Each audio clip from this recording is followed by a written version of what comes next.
ଏହି ଚାରୋଟି ଜିନିଷ ଜୀବନରେ ସବୁବେଳେ ଦୁଃଖ ଦେଇଥାନ୍ତି।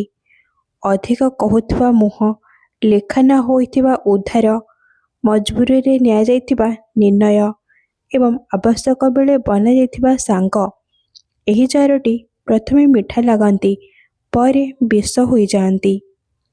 ଯେଉଁ ବ୍ୟକ୍ତି ବହୁତ ବେଶୀ ମିଠା କଥା କହେ, ବିନା କାରଣରେ ନତମସ୍ତକ ହୁଏ, ବାରମ୍ବାର ହାତ ଯୋଡ଼ିଥାଏ, ତାଠାରୁ ସାବଧାନ ରହନ୍ତୁ।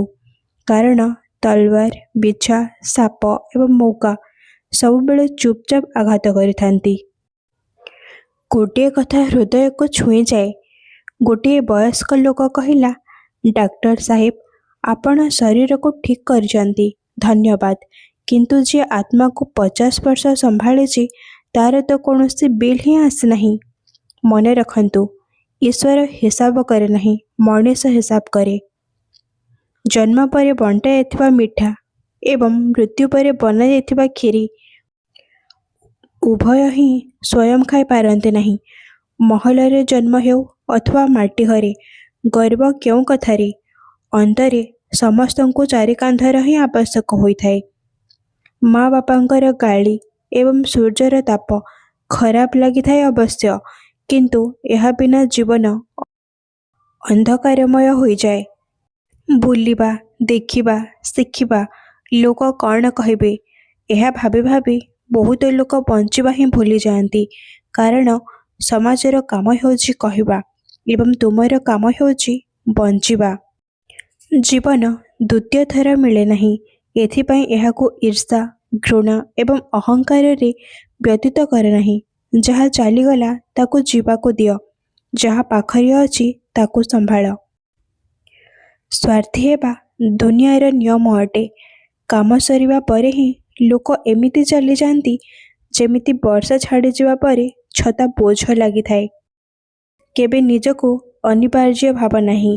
ଏହି ସଂସାର ଏମିତି ଅଟେ ଯେ ଦୀପକ ଲିଭିଗଲେ ପୁଣି ଲୋକ ମହମବତୀ ଜଳାଇ ଦିଅନ୍ତି। ଶାନ୍ତ ରହିବା ଶିଖନ୍ତୁ। ସବୁ କଥାରେ ଉତ୍ତର ଦେବା ଜରୁରୀ ନୁହେଁ। ସମୁଦ୍ର କେବେ କାଦୁଅକୁ ଦେଖିଲେ ନିଜ ସ୍ତର ଖସାଏ ନାହିଁ। ସମୟ ଏବଂ ମା ବାପା ଉଭୟ ଫେରି ଆସନ୍ତି ନାହିଁ। ଏମାନଙ୍କ ସମ୍ମାନ କରିନେବ ତ ଜୀବନର ଅଧା ପରୀକ୍ଷା ପାସ୍ ହୋଇଯିବ। ସ୍ୱାଦ ଏବଂ ବିବାଦ ଉଭୟ ଛାଡ଼ିଦିଅ। ସ୍ୱାଦ ଛାଡ଼ିଦେବ ତ ଶରୀର ବଞ୍ଚିବ, ବିବାଦ ଛାଡ଼ିଦେବ ତ ସମ୍ପର୍କ ବଞ୍ଚିବ। ସମ୍ପର୍କର ଆୟୁଷ ଭାଗ୍ୟ ନିର୍ଣ୍ଣୟ କରେ ନାହିଁ, ବ୍ୟବହାର ନିର୍ଣ୍ଣୟ କରିଥାଏ। ଯେଉଁଠାରେ ସମ୍ମାନ ସମାପ୍ତ ହୋଇଯାଏ, ସେଠାରେ ସମ୍ବନ୍ଧ ସରିଯାଏ। ଗର୍ବ ଜ୍ଞାନର ଶତ୍ରୁ ଅଟେ। କାମ ଭଲ କର। ଭକ୍ତି ରାବଣ ମଧ୍ୟ କରିଥିଲା, କିନ୍ତୁ ଅହଙ୍କାର ସବୁ ଜଳାଇ ଦେଲା। ନିଜ ବିଷୟରେ ଭଲ ଭାବ, ଖରାପ ତ ଦୁନିଆ ପ୍ରଥମରୁ ହିଁ ଭାବିଥାଏ। ଧକ୍କା ତଳେ ପକାଇବା ପାଇଁ ନୁହେଁ, ସମ୍ଭାଳିବା ପାଇଁ ଲାଗିଥାଏ। ସବୁ ପିତା ଜିନିଷ ଖରାପ ନୁହେଁ। ଔଷଧ ମଧ୍ୟ ପିତା ଲାଗିଥାଏ, କିନ୍ତୁ ଜୀବନ ବଞ୍ଚାଇଥାଏ। ମିଛ ସୁନ୍ଦର ହୋଇଥାଏ, କିନ୍ତୁ ବାସ୍ତବରେ ସତ ହିଁ ଜିତିଥାଏ। ଜୀବନର ସୁନ୍ଦରତା ତୁମର ହସିରେ ନୁହେଁ, ତୁମଠାରୁ ହସୁଥିବା ଲୋକମାନଙ୍କର ସଂଖ୍ୟାରୁ ନିର୍ଣ୍ଣୟ ହୋଇଥାଏ। ସମ୍ପତ୍ତିର ଦୌଡ଼ରେ ସମ୍ପର୍କ ଛାଡ଼ି ହୋଇଯାଏ ଏବଂ ଯେବେ ସମ୍ପର୍କର ମୂଲ୍ୟ ବୁଝି ହୁଏ ତ ସମ୍ପତ୍ତି ଏକା ରହିଯାଏ। ଜିଦକୁ ଧରି ରଖିବ ତ ବହୁତ ଥର ହାତ ମଧ୍ୟ ଛାଡ଼ିଦେବ ଏବଂ ସାଥ ମଧ୍ୟ। ସବୁ ମଣିଷର ନିଜ କାହାଣୀ ଅଛି, ବିନା ଜଣେ ନିର୍ଣ୍ଣୟ ଶୁଣାନ୍ତୁ ନାହିଁ। କୂଳରେ ବସି ସମୁଦ୍ରର ଗଭୀରତା ମପାଯାଇ ନଥାଏ।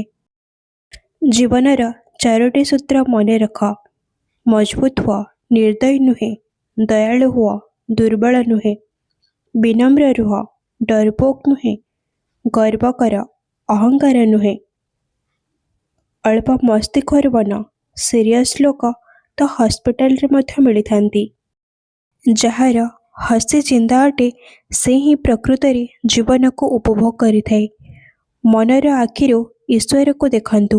ଅନ୍ଧାର ଅଳ୍ପ ସମୟର ଅଟେ, ଛୋଟ ଜୀବନ ଅଟେ। ଘୃଣାରେ ନୁହେଁ, ପ୍ରେମରେ ବିତାଅ। ସାଙ୍ଗମାନେ, ଯଦି ଆପଣମାନଙ୍କୁ ଏହି ଭିଡ଼ିଓଟି ଭଲ ଲାଗିଲା ତ ନିଶ୍ଚୟ ଲାଇକ୍ କରନ୍ତୁ ଏବଂ ଆଗକୁ ଏହିଭଳି ଭିଡ଼ିଓ ଦେଖିବା ପାଇଁ ଏହି ଚ୍ୟାନେଲକୁ ସବସ୍କ୍ରାଇବ୍ କରିଦିଅନ୍ତୁ। ଧନ୍ୟବାଦ।